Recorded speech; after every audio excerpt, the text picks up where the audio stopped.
Hey listeners, it's Jana. Welcome back to Grief Out Loud. Today we've got something a little different for you. I'm passing the host mic to my friend and colleague, Lindsey Fenton, and she's going to ask me the hard questions. Lindsey and I met back in 2018 when she was working as the creator and producer of the Speaking Grief initiative. While we have grief work in common, our other connection is as pet parents, ones who love to post about their dogs on social media. When Captain, my Boston Terrier, died in December of last year, Lindsey was one of the most consistent grief support friends out there, putting into practice everything she learned in her professional role, but also getting it on the personal level, as her beloved dog Birch had died back in May of 2022. So, you're about to hear way more about me and my life than you ever have before. It's a strange thing to mix the personal with the professional, but it's grief, so really, there's no way to completely separate them. It's just under 8 months since Captain died, and I worried that it was too soon to have this conversation. But then I realized there's value in talking about grief from the middle place, when you're far enough in it to be able to breathe again, but not so far that the early days have been muted by time and perspective. In other words, this is a warning that I get a little emotional. In the end, my hope was to accurately represent who Captain was, what he meant to me, how his dad Finn and I navigated making decisions around his end of life, and what it's been like to grieve for him while continuing to hold space for others and their grief. I'm grateful to Lindsey for asking me to have this conversation, and for all that she put into crafting amazing questions. I'm also grateful to you listeners for being part of this experience. Oh, you'll hear Lindsey reference Captain's Instagram, where I've written a bunch about him and our grief. You can find him at captain_the_furpig. Okay, here's my conversation, as a guest, with Lindsey Fenton, Emmy Award-winning filmmaker, grief educator, and most importantly, devoted dog mom. Well, Jana, first thing first, I want to thank you not only for your trust in allowing me to do this sort of podcast takeover and sit in the proverbial host chair for this conversation, which is an honor. But more importantly, I want to thank you for your courage and trust and generosity of self in being open to sharing with me and your listeners in a different way. It can be hard to be on the other side of an interview when you're used to hosting, and I do want to acknowledge that. Thanks, Lindsey. It's definitely weird, y'all. I mean, I've been interviewed on many podcasts that weren't the show I do. So it does seem a little strange, especially for listeners, to maybe hear a different side of me, or at least more sides of me than they are used to hearing. Yeah, my guess would be you probably speak more with your professional hat on, and it can be so weird when it's personal. And I've been thinking about that, how you're the keeper of so many stories and you hold space for so many other people. And I just felt like it was so important for you to have that space held for you if you wanted it. Did you struggle at all with saying yes to this conversation? I didn't struggle with the idea of coming on and recording, especially with you, Lindsey, because you get it so much. So I didn't struggle with the idea of coming on and recording and talking about Captain and talking about the grief for him. The one thing I did struggle is, and this is something we've gone round and round about at Doggy Center and Grief Out Loud too, is like, how many episodes do we do about pet loss grief when our show and our program is so focused on human loss? And a lot comes up. I'm sure we'll get into this. Like, a lot comes up around that. So there was some intentional conversations around like, how much is too much, and are we straying too much from what the intention and the mission of the show is? But I go back again and again that the number one most downloaded episode of all time for Grief Out Loud is our episode about pet loss. So I was like, I think the listeners are going to be okay with this. And I hear all of that. It is a struggle. And I think what we've come to embrace a little bit with some of the work we do is pet loss can actually be such a great door into conversations about grief, especially when dealing with kids, just because a lot of times it is often a first experience. It's an opportunity for families to develop what is their family culture going to be around how we approach grief and loss and death and how we talk about it and how we are engaged as a family and individuals around that. And like you mentioned, like the death of a pet is often the first time that a family with a young child is going to start wrestling with those concepts. And this clearly gets at the fact that you and I both work in spaces where we are constantly surrounded by stories of loss and grief. And I don't know how to say this because they all affect you or us, of course, but sometimes a particular loss just hits harder for reasons we can't always name. And I just remember seeing your post about Captain, and I know my heart went out to use such a cliche, but it's truly the best way I can describe it. It was just such a visceral moment to think of you in that experience, and your loss has continued to stay present with me. So I don't know if you've ever felt that, but it's just those moments when someone's loss hits you especially hard with that just sort of unexpected hook. Yes. I think there's something particular. I mean, you and I know each other through our work, and we've met in person a few times, and we're like colleague friends, right? Mm-hmm. But we're not part of each other's day-to-day lives. And something like that really stands out to me of when I hear people grappling with, like, why am I impacted so much by the death of this public figure or this celebrity who I definitely didn't know in person, but has played a big role in my life. And I think social media and the way that we connect in that, it can create that. I mean, not to say that Captain was a celebrity, but he kind of was. He had a following on Instagram, and people came to know his personality through that. Yeah, I relate to that from the idea of, like, just a couple of days ago, we were recording in July, that Andrea Gibson died of ovarian cancer. And seeing that news hit me in a way that I haven't felt in a while from the death of a more public figure for a variety of reasons. So I can absolutely relate to sometimes the post. I remember many years ago, I followed Walter the Frenchie, I think that's his name, on Instagram. Walter the Frenchie. This is back when dogs first started having their own Instagram accounts. And I loved Walter, and Walter made the day better every time I saw his post. He looked similar to Captain, even though Captain was a Boston Terrier. And the day that Walter died, I just was staring at my phone and crying. And I'm like, I have never met this dog. But it really impacted me because, of course, I was forecasting to what it would be like when Captain died. But also, like, Walter became a part of my day-to-day joy of seeing his posts. And so, yeah, it makes sense to me that you would be impacted. Well, and I was definitely a big fan of Captain and followed his Instagram account.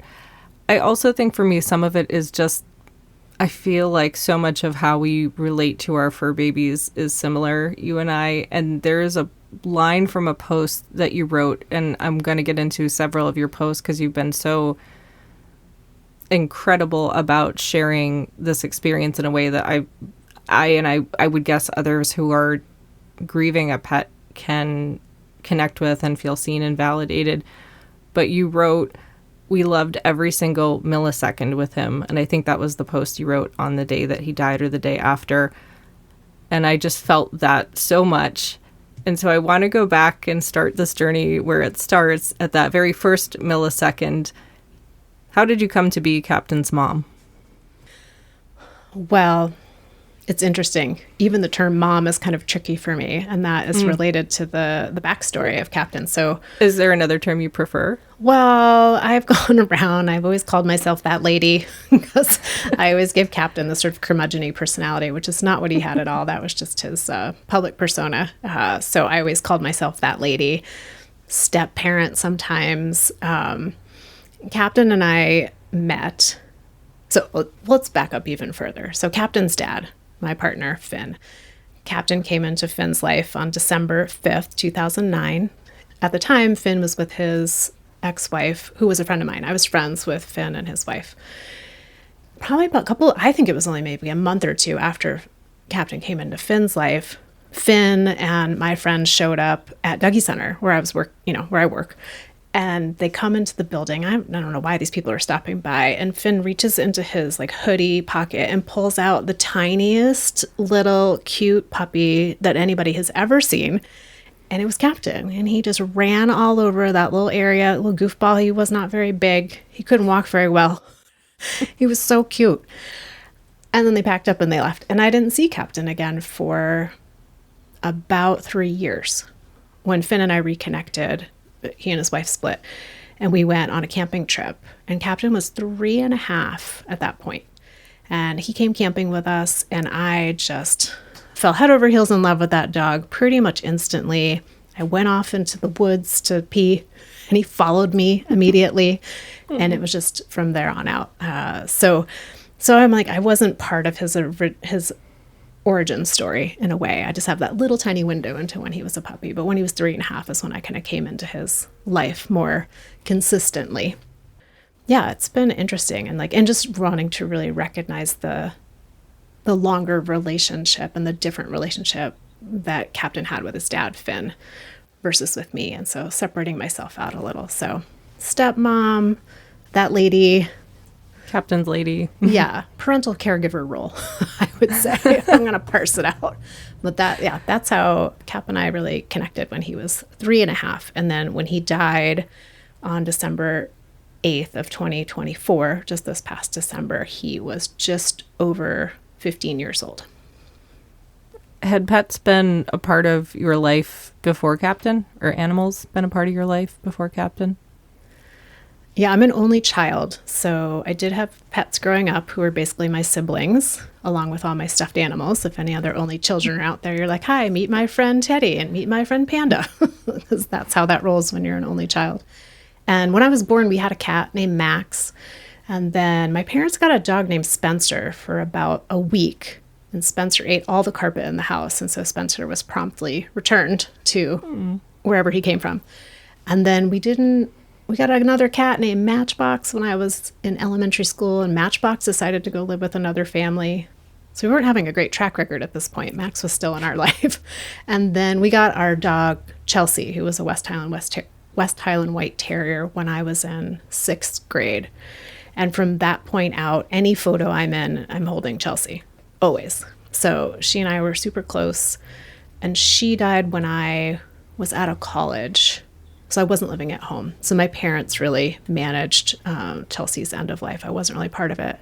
And then as a young adult living in Oregon by myself, I was like, heck no pets. Commitment averse. Absolutely commitment averse. No roommates, no pets. So when Captain came along, I didn't really have a choice. My heart was just like, that one. And then it was him from then on out. But yeah, I was not I'm going to have a dog kind of person when I was an independent adult. That's a great way to put it. I think sometimes we just don't get a choice when certain critters come into our lives. I feel like I did get to know Captain a little bit through his post, but unfortunately I never got to meet him in person.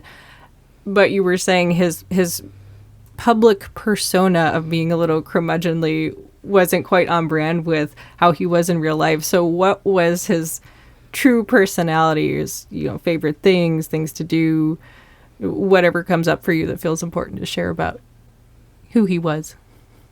Yeah, it's interesting, Lindsay, that you wouldn't think that would be like a tender question, but it's a tender question because Captain lived so long and he changed so much in the last probably 2 years of his life.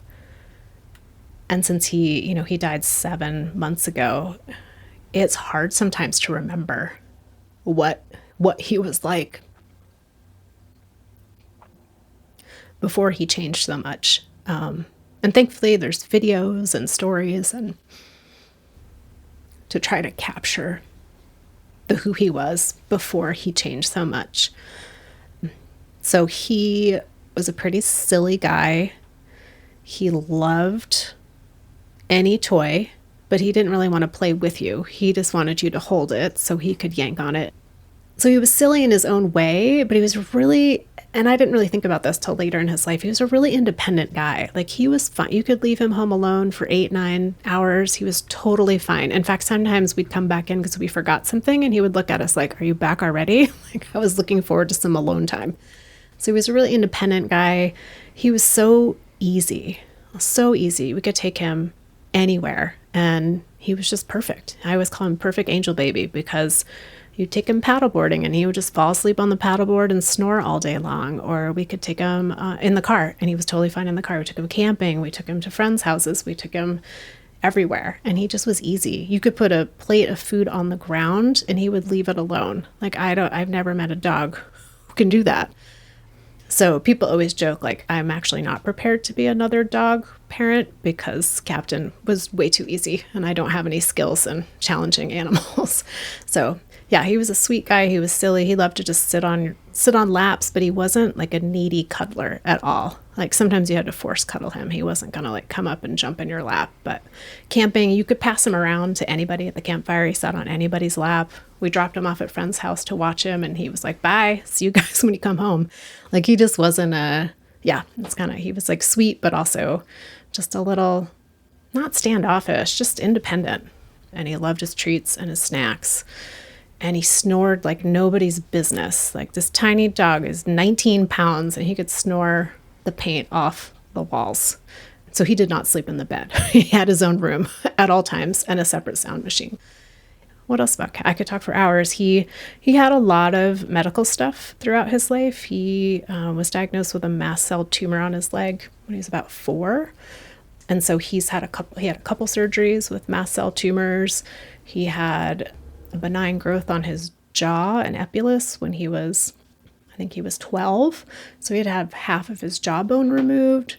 So we just went through a lot. And then later in his life, I'm pretty sure he developed atypical Cushing's, which really changed his behavior and his personality and made it much more challenging. And then as he got older and older, I think everything just stopped working. There was never any definitive diagnosis. He just lost his mobility. He lost his vision. He just changed a lot in the last year of his life.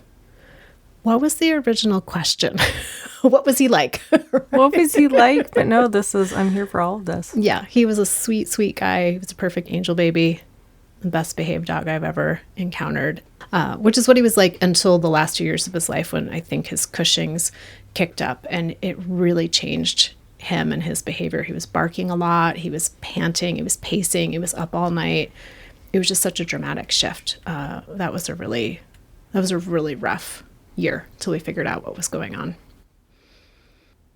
I am so glad you shared that about his changing personality because I feel like there's starting to be more appreciation and awareness for the grief that can come with like a dementia diagnosis in a human or any sort of other degenerative disease, although there's still probably nowhere near enough awareness. But I feel like there's even less conversation about the experience of navigating something like that, these health changes that lead to personality changes or mobility changes or any other sort of decline with a pet.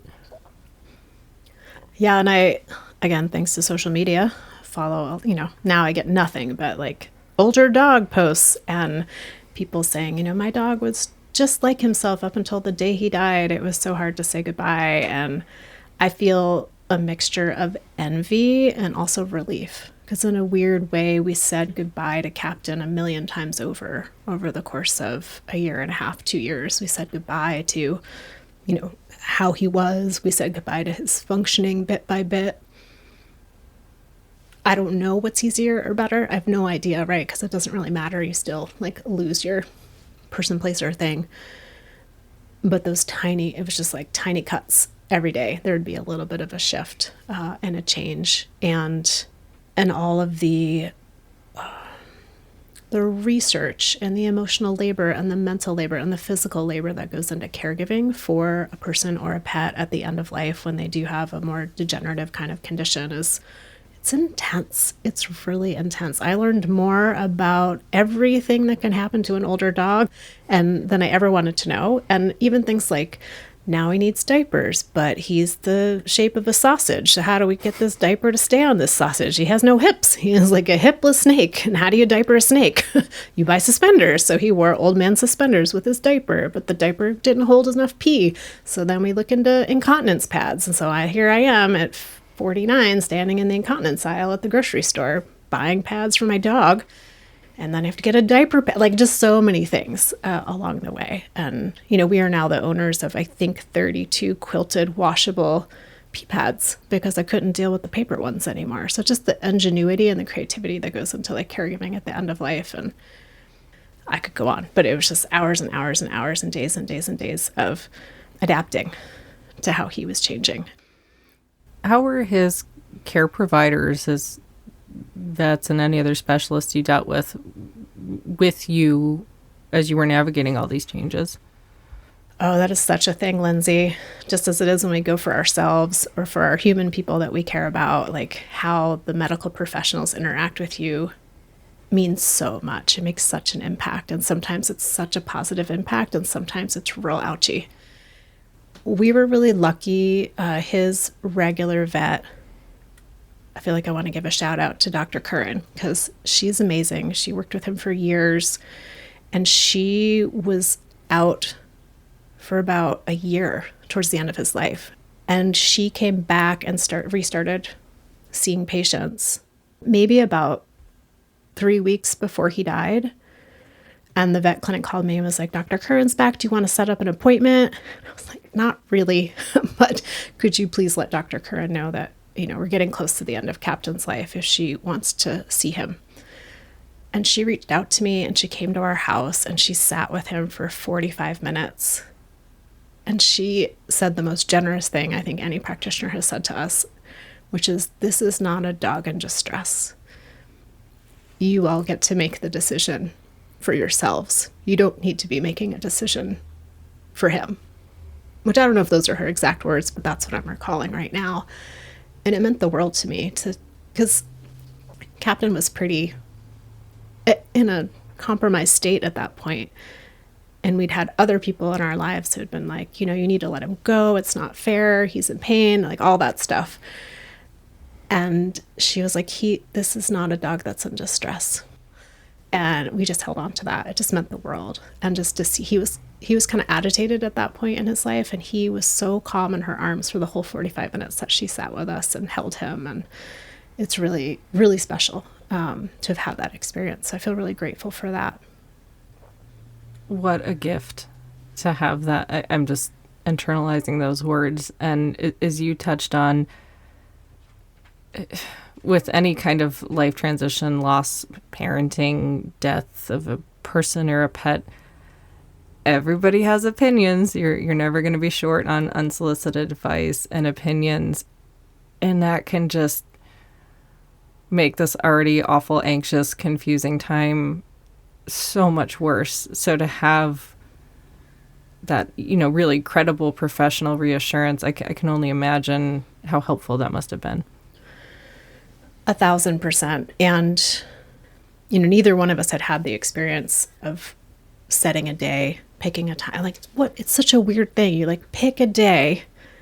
And then how do you tell people, I picked a day to kill my dog? I picked a day to help my dog die. We couldn't find the words. We were like, how do we even say what we're doing?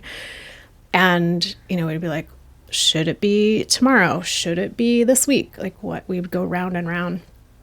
And we had picked a day. We were like, okay, I think we should do it on this particular Thursday in December.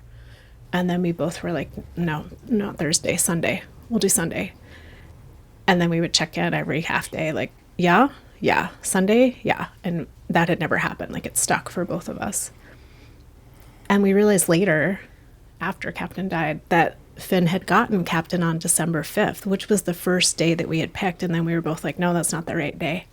And then it was December 8th. And two things. One, not the day that he came into Finn's life. That seemed important. But also, he was a little sausage. And I was like, he looked like a number 8.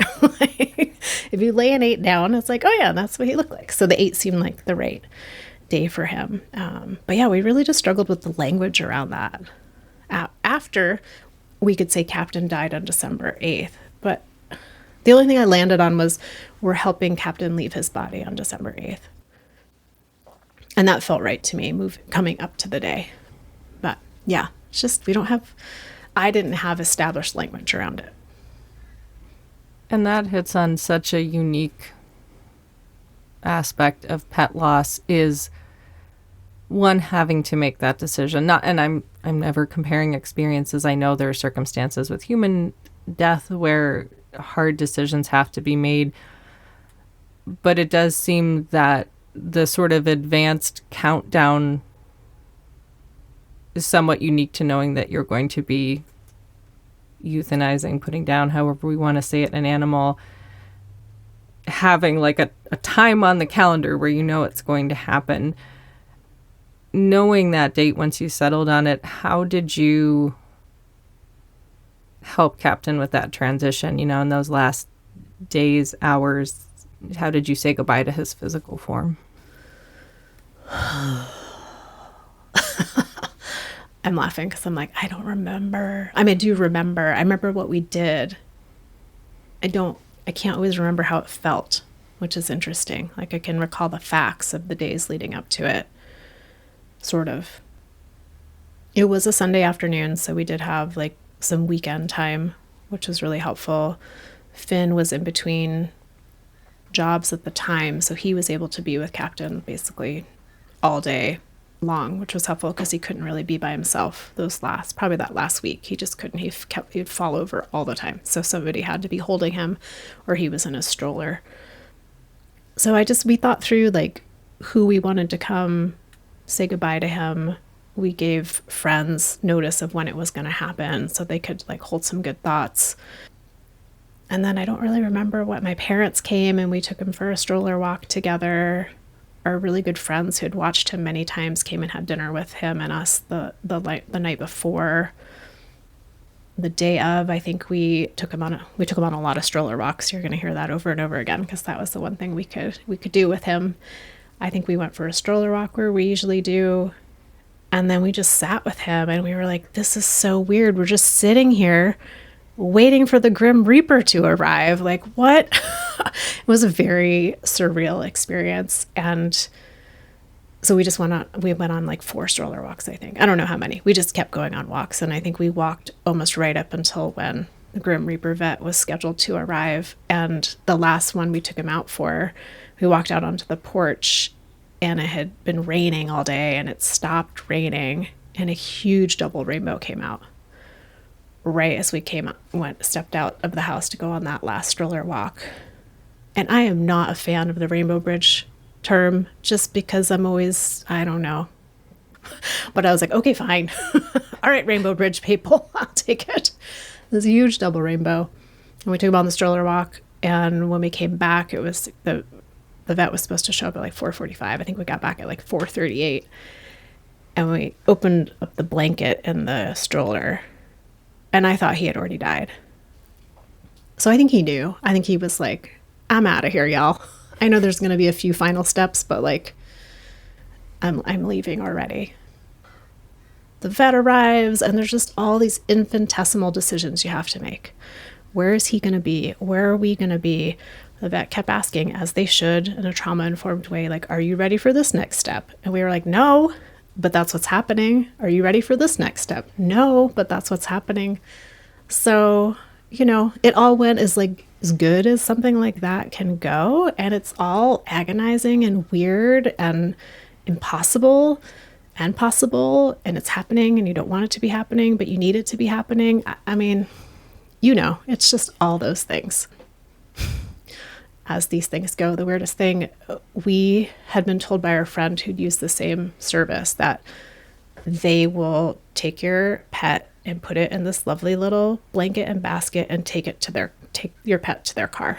So that's what we planned on. And then the vet's like, I'm going to leave you here with him. And when you're ready, bring him to me in the car. And it should be a decision you can make. But I was like, that's not what we planned on. And it just threw everything off. So it all unfolded. And I ended up bringing him in his bed to her car. We sent him in his cuddler bed. And it just was weird. I was like, I'm putting him in the back of the stranger's car in his bed. I don't know what to do. There should be some more ceremony around. Like, it's funny how those things can really throw you for a loop. Yeah, I know that confusion all too well. And that just when you were talking about one little thing, seeming little thing changing and how disorienting it is, 'cause as we know, grief in itself is so disorienting. You talked about not being able to remember a lot. What do you remember of those? Again, how do we quantify grief, early grief? That acute period, again, I don't even know how to say period, the hours, days after you said goodbye to him in his physical form. Well, not to be the stereotype, but I don't know. I'm trying to remember. He died on December 8th. That was a Sunday. I went to work the next day because it's a pet death, and I didn't know how to be like, maybe I should not work the next day. I didn't know how to do that, which is funny being in the field that I'm in. So I went to work, but also work is a place that offers me a lot of solace in my grief, being with others in their grief, stepping out of my own story, being there for somebody else, the structure, the routine, a lot of my identity's wrapped up in it. And so I think for me, like with Captain dying, like that was such a big part of my identity. And there's probably an urge to connect with some other part of my identity that's still constant. Yeah, so I went to work, I ran a group, and then I got really sick twice within the course of maybe 2 weeks. I got down for the count sick, and I hadn't been sick in a really long time. And I remember thinking, duh, of course, grief's real physical, takes you out at the knees a lot of the times. It made sense to me from what I know about grief. But also, I was like, there's no way I could have been this sick in the last couple of weeks and months of Captain's life. Like, he required so much caregiving. There's no way I could have been down for the count for a couple of days. I remember having some dreams about him in those first couple of days and weeks. It felt so real. And I don't remember much else.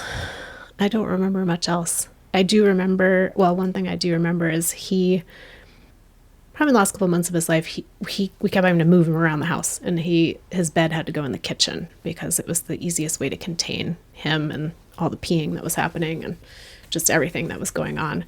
So his bed was still in the kitchen for a while, and I couldn't move it, and all his babies were in there. And in the last couple of weeks, we had pillows and bolsters and babies everywhere because he kept knocking into stuff. So it was just like a padded room for him. And at night, when Cap would go to bed, I was usually the last one to say goodnight to him, and I would have a whole routine about telling him he was the very bestest guy and we loved him so, so very much. And in the morning, we would get the breakfast, and then we would go potty, and then we would get a greenie, and then throughout his years, the morning routine would change. But I would always tell him what we were going to do in the morning and tell him I love him 8,000 times. And that was really hard. I was like, oh, so I would tuck his babies into his bed at night for a while and like say goodnight to them just to keep that routine. And it was weird to be able to sleep because he woke me up so much. And so those first couple of weeks of being able to like sleep through the night was a mixed emotion situation. Wow, this is what it's like to sleep, even as a perimenopausal woman. And also I'm sleeping because he's not here and he doesn't need me. I will also say I've watched so many folks struggle, and I don't know if you did with Birch, but struggle with, was it too soon or was it too late in terms of the decision of when to help them leave their body? Was it too soon or too late? And people just hassling themselves about whether it was too soon or too late. And I didn't have that. And that was one of my really big intentions, was not to do whatever we needed to do, given the circumstances. We were so lucky because he had a degenerative condition. It wasn't a sudden illness, that I felt really okay with the decision we made. I didn't have regrets around that. And that felt I felt so grateful, and I still feel so grateful for that. So you're going through all of this complete shredding disruption of your normal daily routine. You're going right back to work in a role where you're immersed in grief, but grief predominantly for human loss. Did you feel like it was okay for you to have the depth of grief you had for this little guy who was your whole world? Did it feel okay to have that grief and be in the role that I have? Mm-hmm. Yeah, it's funny because people also, because I've been in this role for 23 years and people love to ask, like, how do you do that? That's so hard. Like, robot mode. Huh, that's how we do this job. Enter robot mode. But I mean, I live most of my life in robot mode, except when it comes to animals. Like I've always been able to do the job and not be taken out at the knees by the stories that I hear. Like I feel them, but they don't, I'm still able to just be present. I don't know what that is. I've always blame it on being an Aquarius, blame it on being from New England, blame it on being an only child. I don't know what it is, but I've always been able to.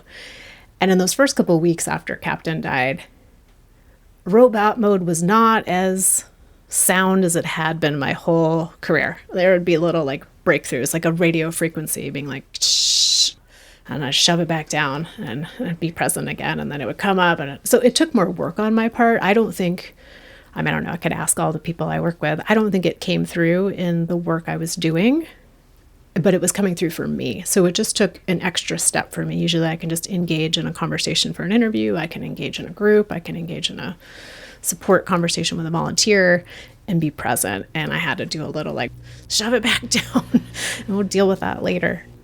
And that continues to be true. Less so in group. I don't feel it as much in group anymore, but when I'm doing interviews, particularly with parents who have had children die, that brings up a lot for me if they had a young child die, which I feel really weird about because I never want to like do any equivalencies or comparing or anything. I get really worried about that. But I did an interview with Myra Sack, whose daughter Javi died.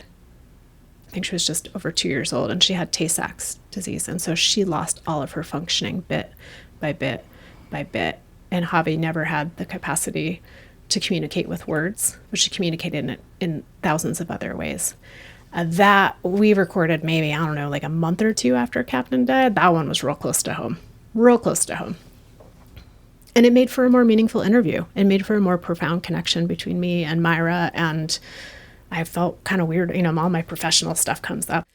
And I was like, oh, I'm just going to recognize and respect the depth of connection that can happen now that I have a somewhat shared experience with this person that I'm having a human conversation with. So I've had to like learn to not give myself such a hard time for having feelings, even though I'm not like showing them. I'm just having them on the inside. Well, I think that also gets at what I was trying to get at. It was almost you talk about like robot mode and separating your, kind of mind from your feelings. And we share that. I think there's just like a weird compartmentalization thing that can happen. But in the space of grief, at least I found it, that can also be like, you can logically with your mind know that your love and your grief for a beloved animal is valid and deserves to be expressed and felt.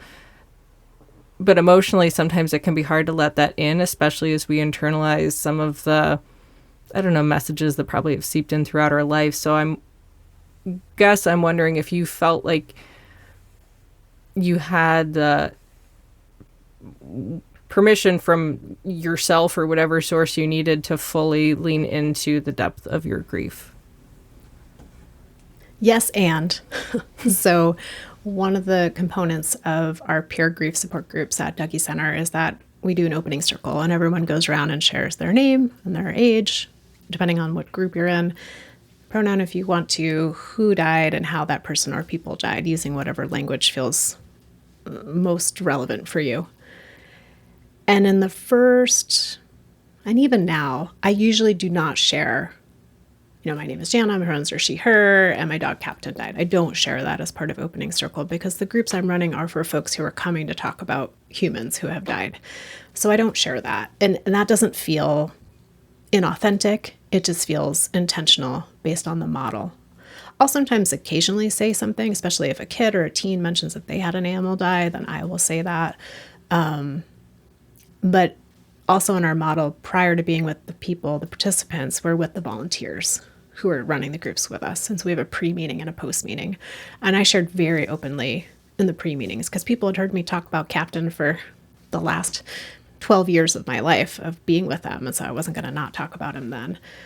And through that, a number of the volunteers in my groups also had dogs die around the same time. And it just forged a really special connection. In fact, a few of us met recently in our own little DIY sad pet parent support group time through the connection that was made. So yeah, I felt really held in the ways that it could be in the structure of my work and maintaining my intention around how to engage with folks who are grieving in a way that felt right and true. I'd also add, we talked about these internalized messages. And even though I'm in the field and I know there's no hierarchy of grief and there's no Olympics of sorrow, I am not immune to the same messages, and that I am cautious sometimes. And I feel a little embarrassed if I talk about Captain in a way that other people are talking about their humans who have died for a variety of reasons. One, I don't, like I said, don't ever want to make an equivalency. I've heard kids over the years say like, well, someone came up to me and told me they know how I feel because their dog died and it's not true. And I'm like, yeah. So I'm very careful around that piece. I don't ever want to say, I know well, even if it was somebody else's dog who died, I'm not going to know how you feel. I might relate.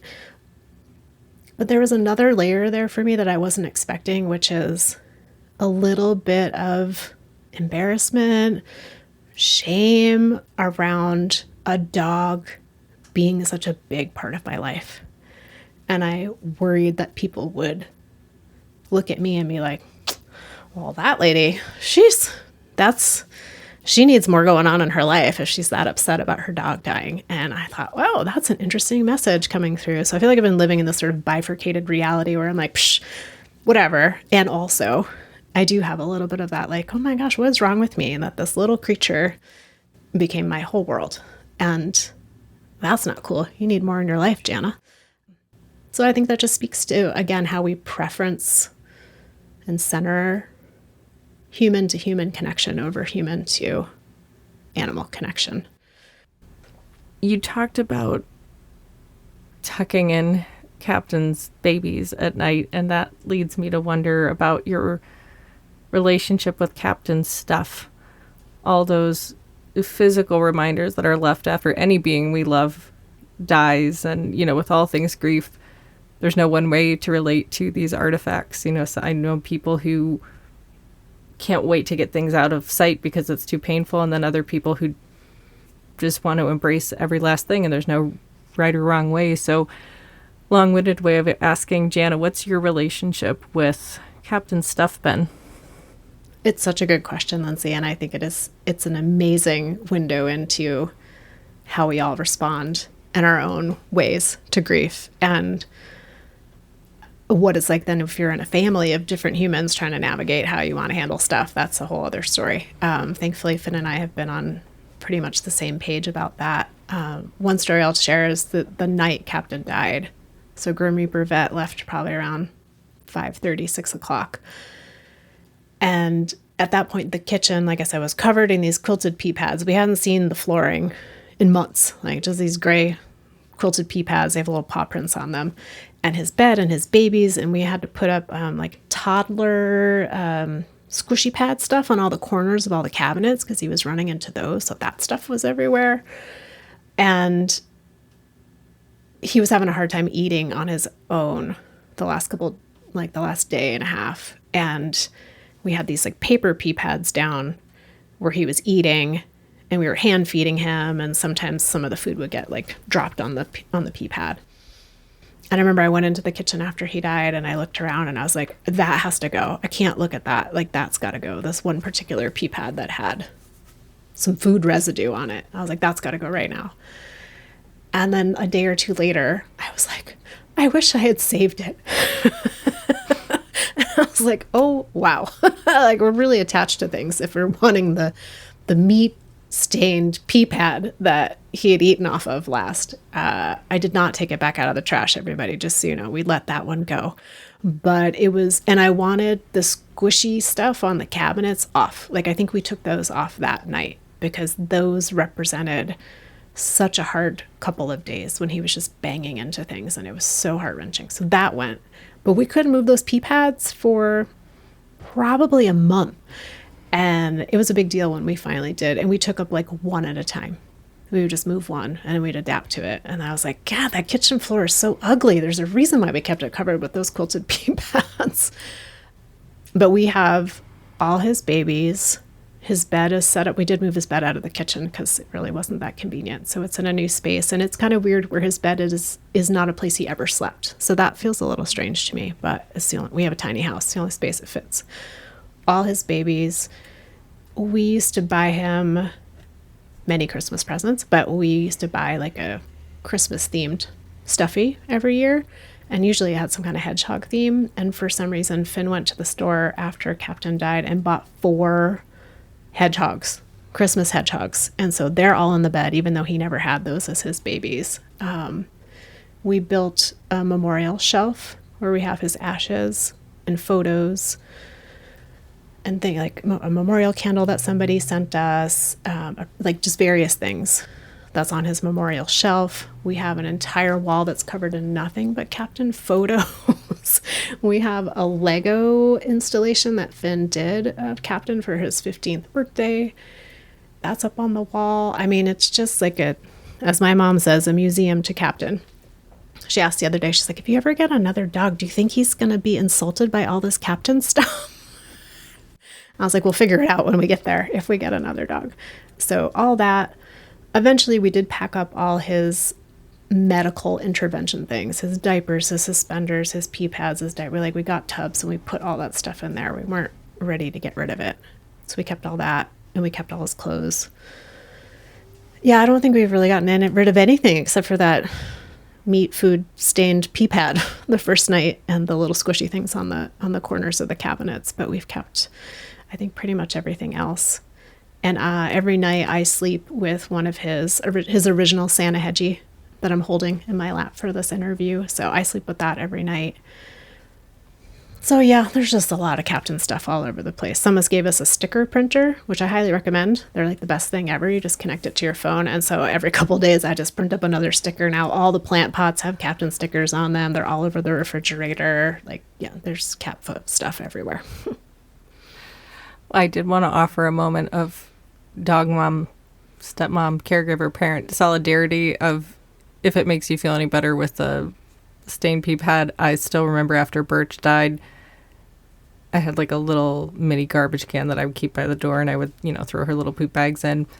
And when I emptied that for the last time, I bawled and was like, I'm literally crying over her poop, because it was like, this is the last time I'll throw her poop away. And even that was like, I was like, wow, you really love a creature when their poop moves you to tears. So I don't think any of that is in any way abnormal. And that's how you've kept Captain alive sort of within your house. But another way I've loved watching you keep connection to Captain, keep him alive, and does feel very alive, is you've kept up his Instagram account, which, yes, Captain was a public figure, and I have so enjoyed getting to know him through that account.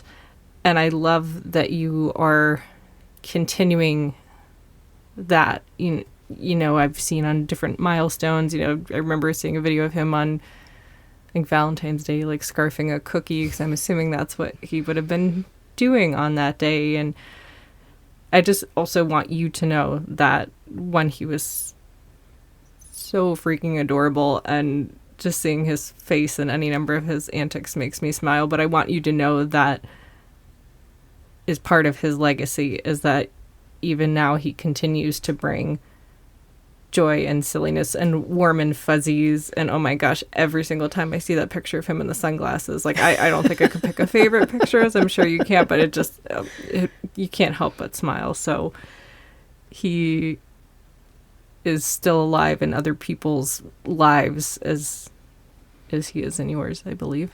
Yeah, and it's been interesting because he has his Instagram account, and then I have my Instagram account. And I remember when he first died, I thought, what do I post on his? What tense do I use? Like, it was really a conundrum for me. And moving forward, I've mostly posted, like, as a memory pops up for me, I'll post that on his account, to be like, Cap was the best paddleboarding bud, or Cap was always, so silly. And which was hard the first time. And then on my account, I post more like, it's been a month, it's been 2 months, and share more of like what the grief is feeling like in that moment. And that sets up its own thing too, like something you start doing right after someone dies. Do you keep doing it? And does it feel like another loss if you then shift a ritual that you created in the wake of loss? So I have a lot of ruminations. It will come as no surprise. I have a lot of ruminations about most things, but I have a lot of ruminations about that, and noticing like how people's reactions to those posts have changed over time too. Fewer people interacting with it, and then me starting to think like, oh, am I hitting that point where people are like, oh gosh, is she still posting about her dead dog? She's still grieving about that. So I have a little bit of that. And I posted on the day of every month, like first month, second month. And I missed the day of the 7th month. And I knew that was coming. Like I knew that was going to happen.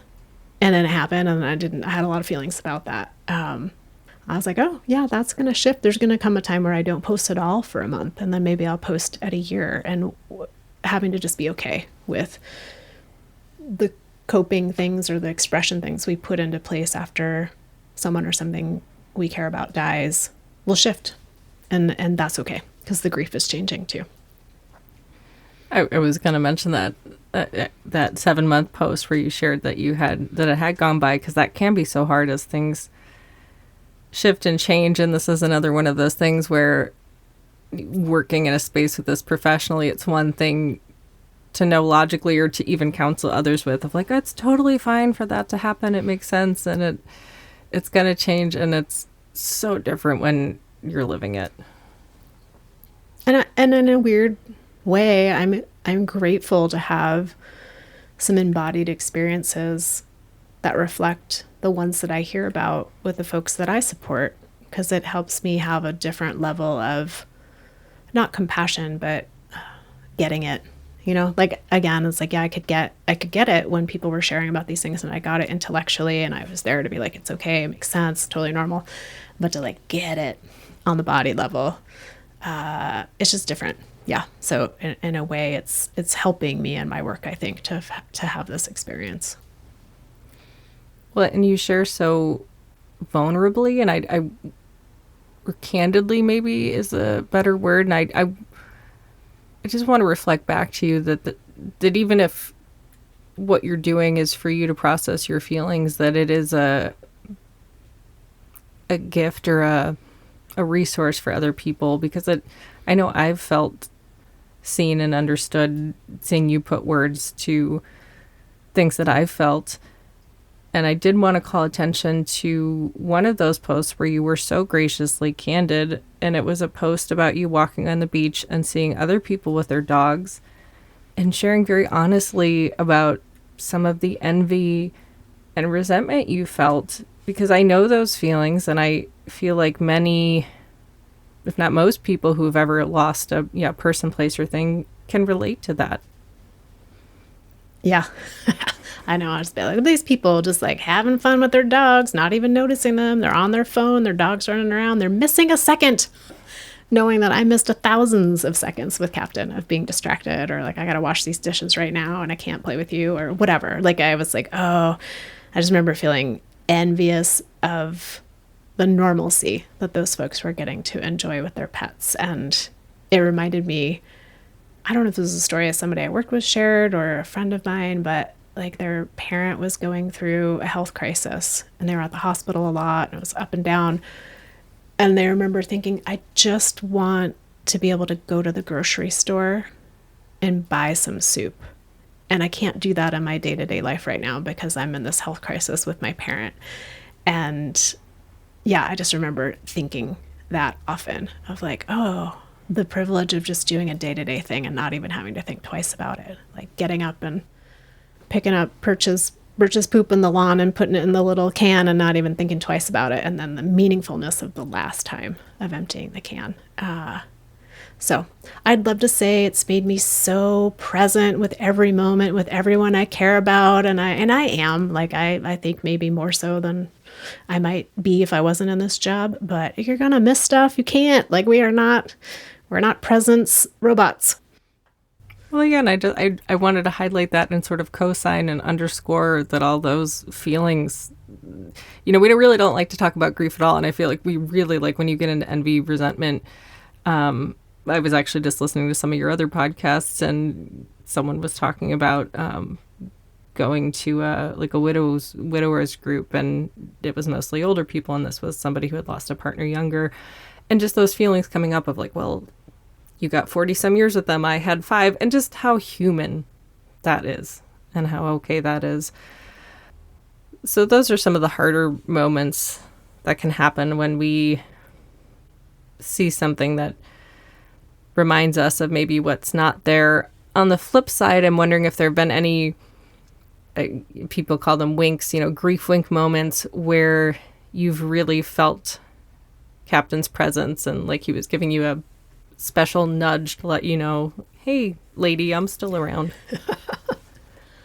I'm sure I've had many of them, and in a weird way, they're very ephemeral. So it's hard in this moment to recall them specifically. I do remember early on, if I get my stuff together, I try to sit down every morning and like, quote unquote, meditate and like just chill for a second. And early on, I could really feel him around me, like coming around. That has faded over time, which makes sense to me. But it was sad. It was like another loss. The first time I couldn't feel his physical presence. I just felt his presence. And I remember thinking, oh, that's a big shift. I don't know how I feel about that. So anyways, that's one element. We've kind of got a weird thing going on right now around like moths and butterflies. So we do a lot of camping, and we were out camping on a trip. He would have always been there with us, and there were these butterflies constantly just following us everywhere. And it was close to Father's Day, and I think I wrote about this too, of being like, okay, maybe he's just coming around to like be there for Finn for Father's Day, and that felt meaningful. This is a little bit different than what you asked, but one of the things that has been that I love is when I get to have photos of him that I hadn't seen before. It's like, that's such a big thing in grief, right? You're like, there's no more new photos. And every time I post, I'm like, oh, I'm only going to have this reference box of photos from the past to go back to now. I'm not going to have any new ones to take. So we bought a digital photo frame that people could text photos from their phone to the photo frame, and to have people send us photos that they had on their phones. We had friends who had tons of photos of him and gave us like little flash drives of them. So of all these new photos. Finn was able to take photos off of like a hard drive from, felt like the 80s, but it wasn't that old. So to get all these new photos of him really feels magical. And maybe not necessarily like a wink from him, but a really sweet connection of like getting to know him from a different angle in a way. And sometimes if a particularly cute Boston Terrier is around and that buddy likes to meet strangers and lets me pet him, then I'm like, thanks, Captain. Well, that leads to something that often comes up with pet loss, which is questions around whether or not to welcome another creature into your life. And as we've established, like all things grief, people have lots of opinions on what the right timeline is, if ever, to make that transition again. So I'm just curious, right now, today, have you had thoughts around that? So we've talked about it more theoretically. I hope I don't live the rest of my life without another dog. Like, I really hope I don't live the rest of my life without another dog, because they're such little rechargeable batteries of joy. And gosh, I need a rechargeable battery of joy in my life. So I really hope I don't live the rest of my life without a dog. But we don't have any kind of timeline. Navigating it with another person again, right? So there's like maybe my timeline. There's also Finn's timeline. There's the idea that like Captain was perfect, and how do we ever manage a dog who's not perfect? One thing that seems sort of clear is that we both would want another Boston Terrier. And that brings up a lot of people's opinions too. Some people are like, oh, you shouldn't get the same kind of dog. You'll just be comparing all the time. And I think, gosh, for people who have 2 human children, does anyone ever say to them, like, you shouldn't have another human child. You'll just compare the first one to the second one, which I'm like, yeah, well, people do that. But even if we got a dog that wasn't a Boston Terrier, we would compare and contrast with Captain, because that's just what's going to happen. So I think we both feel pretty committed to that, because we love those little smushy face goofballs. It's funny. I don't know if this is ruining your audio as we wrap up this conversation. My second perfect angel baby is now trying to get my attention. So that was my journey. But hi, Ellie. I'm glad you're here, Ellie. Yeah, I hope that didn't ruin any audio. But before we wrap up for good, is there anything I didn't ask you about Captain, about your grief, about your experience with this that you wanted to share? I don't know, Lindsey, you're an amazing interviewer. I know you got 40 more questions on that computer screen that you haven't asked me. So there's probably ones that you wanted to ask. 60, but 60 that we didn't get to. I mean, there's always more to share, but I feel like in this moment, I try to just trust, and I say this to people I interview, like that what needed to come out today came out in the time frame that we had. And I just, I'm so grateful for you being in the world, knowing how much Captain meant and means to me, and the support you've offered to me in his loss, and bringing your knowing of grieving for Birch and how you've welcomed Ellie into your family. And it really just means the world to be seen and to be invited to share on this platform. So thank you for asking me to do this. Thank you for saying yes and giving me the opportunity to have this conversation with you. And it has meant so much to me, and I imagine to others listening, and it's very much a mutual admiration society. I'm so grateful to know you and to feel like I got to know Captain a little bit, and I'm just so grateful for knowing you and the opportunity for this connection. And I'll continue to think of you and that sweet, adorable little guy. Well, I sure hope that Cap and Birch are hanging out somewhere, if that's where they are. Yeah, they're living their best. Living their best lives. Their best other life. Their best other life. I do like to think of that image for sure. So thank you, Jana. Yeah. Well, thank you, Lindsey, and listeners. Whew, thanks for going on this ride with us. It's your first time tuning in where I am the guest, and Lindsey was a very generous and skilled host today. We're always thankful just for you for being part of our community. If you want to reach out to me directly, you can reach me at griefoutloud@dougy.org. That's dougy.org, which is our main website for Dougy Center. On that site, you'll find free downloadable resources, including a collaborative resource we have on supporting children and teens when a pet or a companion animal dies. So be sure to check that out. Also, we have activity sheets and of course, every episode of Grief Out Loud. Each time, I'm excited to share that the podcast is sponsored in part by the Chester Stephan Endowment Fund. Grief Out Loud is a production of Dougy Center, the National Grief Center for Children and Families in Portland, Oregon. Thanks so much for listening. We hope you'll join us again next time.